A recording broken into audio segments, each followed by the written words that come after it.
ආයිබෝවන් පුතේ. මට තියෙනවා පණිවිඩයක් කියන්න. අපි පන්තියේ චිත්‍ර තරගයක් තියන්නයි යන්නේ. ඒකට ඔයාලා හැමෝම ලස්සන චිත්‍රයක් අඳින්න ඕනේ. හැබැයි මේ චිත්‍ර දිනන කෙනාට අපි ලොකු තෑග්ගකුත් දෙනවා. හැබැයි අඳින්න ඕනේ මන් දෙන මාතෘකාවට තමයි. මොකද්ද මාතෘකාව? මාතෘකාව තමයි අම්මා. මොකද්ද මාතෘකාව?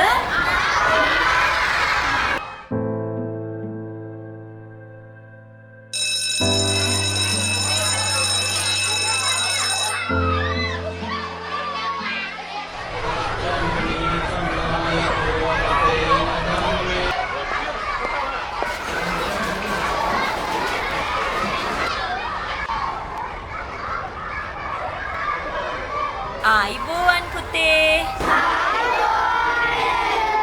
එහෙනම් අපි දැන් චිත්‍ර ටික එකතු කරමු නේද?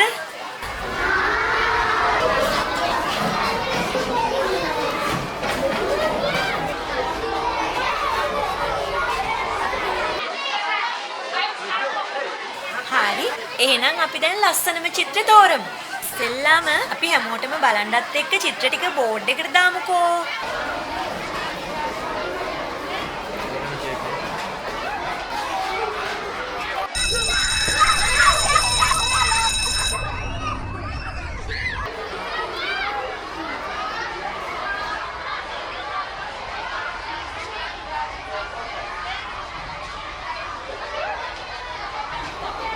කවුද මේ චිත්‍ර ඉරුවේ?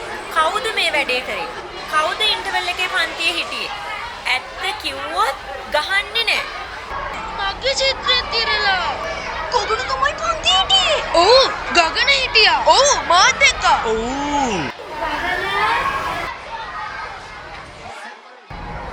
ගගන ඉස්කෝලේ ඇරිලා යන්න කලින් මාව හම්බ වෙන්න ඕනේ. දැන් පොත ගන්න.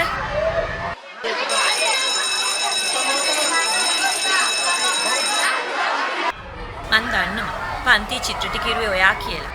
ඔයා චිත්‍රයෙන් දෙත් නෑනේ. ඇයි යන්නේ නැත්තේ? අමතකුණාද? නෑ අමතකුනේ නෑ මට. එහෙනම් ඇයි යන්නේ නැත්තේ?